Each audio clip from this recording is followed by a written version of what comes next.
Good evening, everybody. Thanks for joining me again for another unpretentious book talk.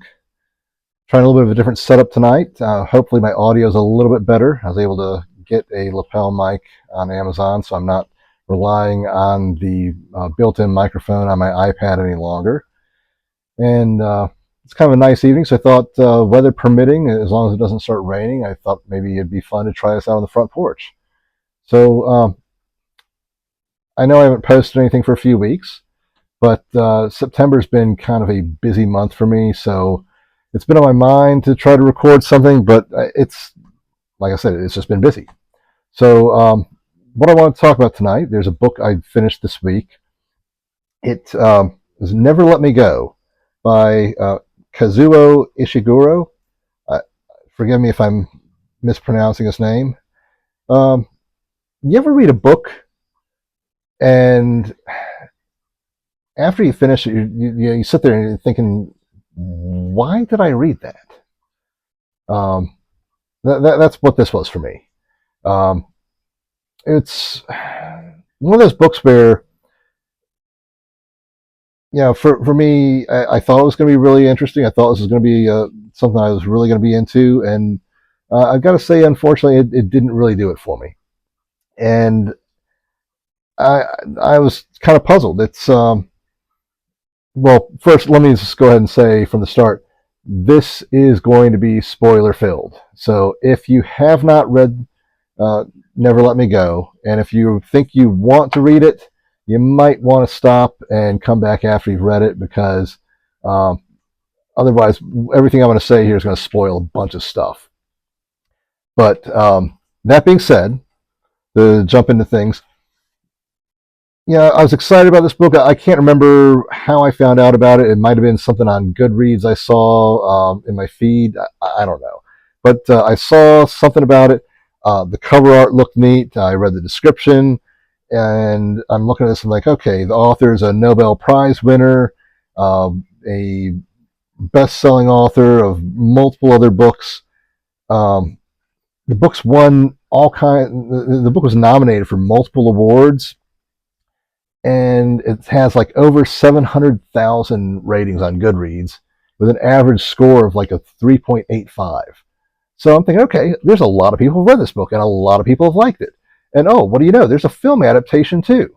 So okay, this so I went into this with some kind of high expectations, and I don't really get it. I don't get that 3.85. Um, I don't know. Anyway, this the book, it deals with the subject of cloning, and you don't really know that exactly until probably I want to say around maybe a third of the way into the book.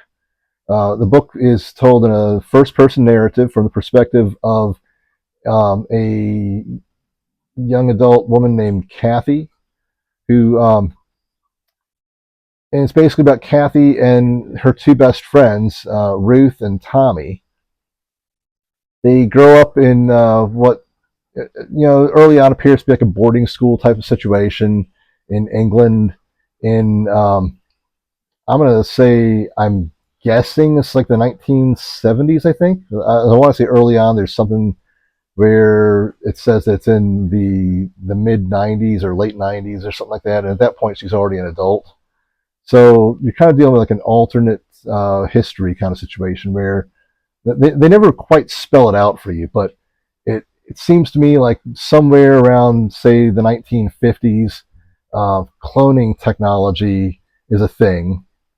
And you just have to kind of piece things together, but through little clues as you go.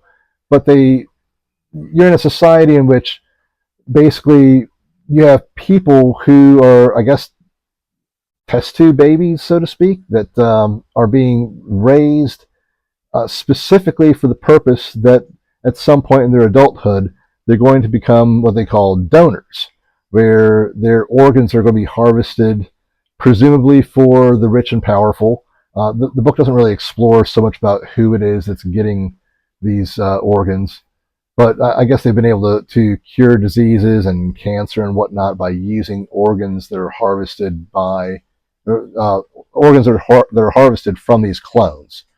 Um, and as a I've seen the book labeled as being sci-fi dystopian. It really reads more like just, I'd say, this literary fiction. I, I don't even feel like I could rightly say it's sci-fi. I mean, once, because there's not a big focus on the cloning aspect or the technology. It's more like just following these people who are clones as they make their way in the world. Um, it's I don't know, the narrative to me though. I just thought it was difficult to follow. Not like difficult to follow from an understanding standpoint. I mean, I was able to understand it okay. It's just difficult to follow because I was bored. For much of the book, it seems like there's not much happening. And I am typically much more of a character reader than a plot reader. Like, I'm okay with it if a story is character driven. I prefer character driven stories.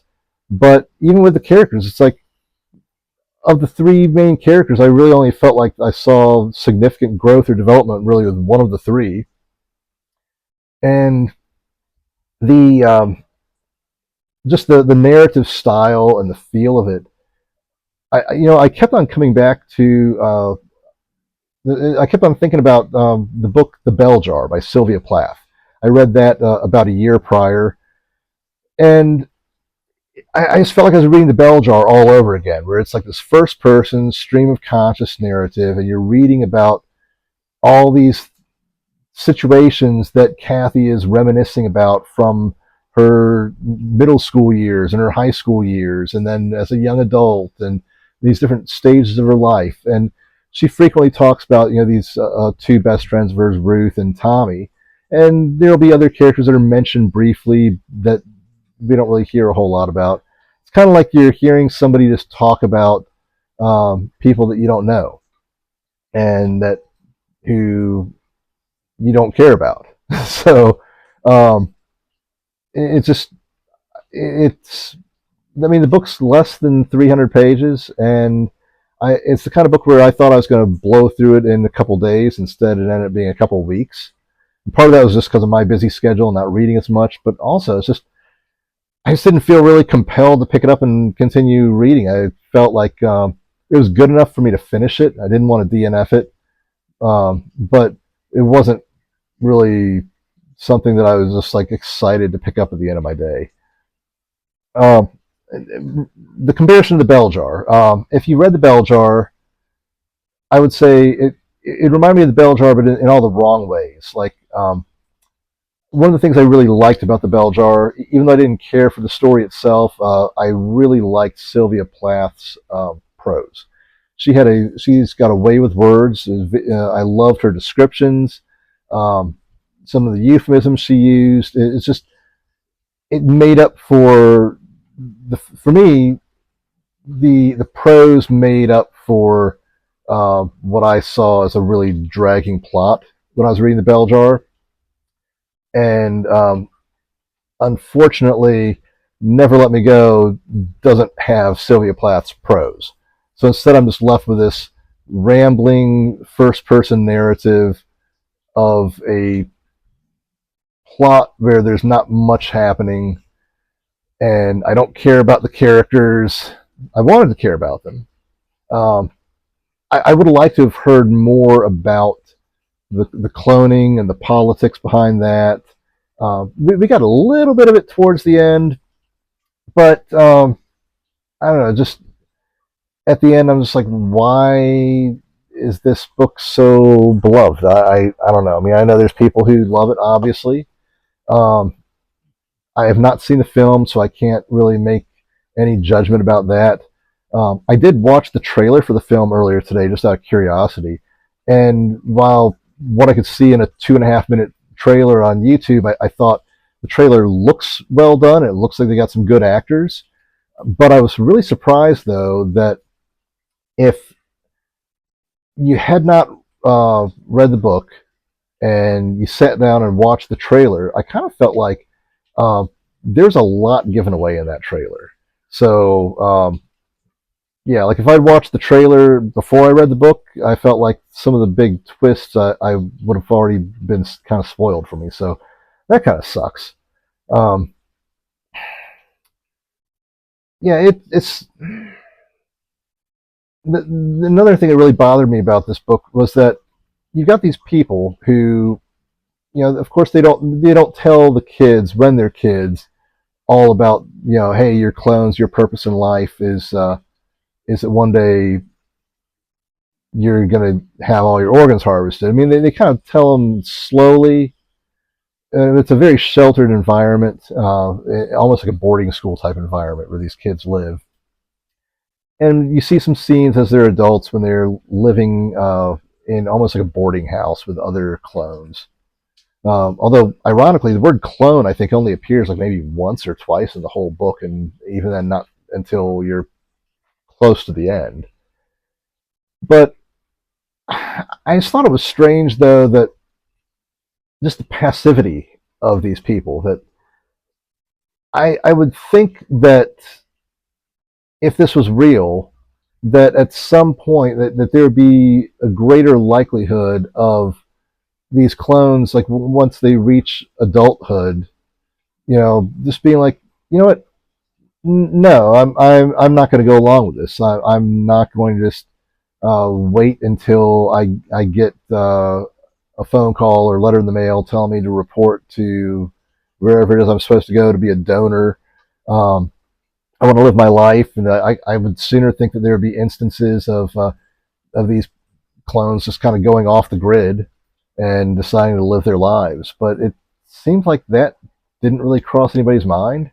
The closest thing we get to that is this rumor that some of them seem to believe that, hey, if I can show that to the powers that be that I'm in love, that I'm deeply in love, then maybe um, I can get a deferral, and maybe they'll let me just postpone my donations for 3 years or 5 years or something, just to enjoy life with my significant other, and like that's what they're pining for. I'm thinking to myself, well, what's all this deferral BS? Like, why isn't it like, hey, baby, let's go run off. Let's flee to, well, like I said, the story takes place in England, so then why not, like, hey, let's flee to France or Germany, or let's go to America or something, or let's just hide out and go off the grid. Like, I don't know. Not I wasn't buying it. And they talk about people making their first donation, their second donation, their third donation. I can't remember if it was the third donation or the fourth one. It's supposed to be the one that was like they make a really big deal about. And I'm also thinking, okay, well, if you're harvesting organs, how many organs are you donating, and you're still living? And it's like, I mean, yeah, I guess you could lose a kidney. Um, but it's like, what organs are you giving up that you make like 3 and 4 donations and still be around? So that was a little strange. Um, but you know, it's I don't know. It wasn't really for me. It wasn't an especially thought provoking book. It's just something I read, and I don't know. I might try another book by the author whose name I've already forgotten. What was it? Kazuo Ishiguro. I guess I guess he's written several other books that have been pretty highly acclaimed. So I don't know. Maybe I might try another one. Um, but on Goodreads, I think I gave it a 2, which on their scale is like it's okay. But if you read it, let me know. Did you like it? Did you not like it? What did you like? What did you not like? Um, leave me a comment. Let's talk about it. And until next time, keep on reading.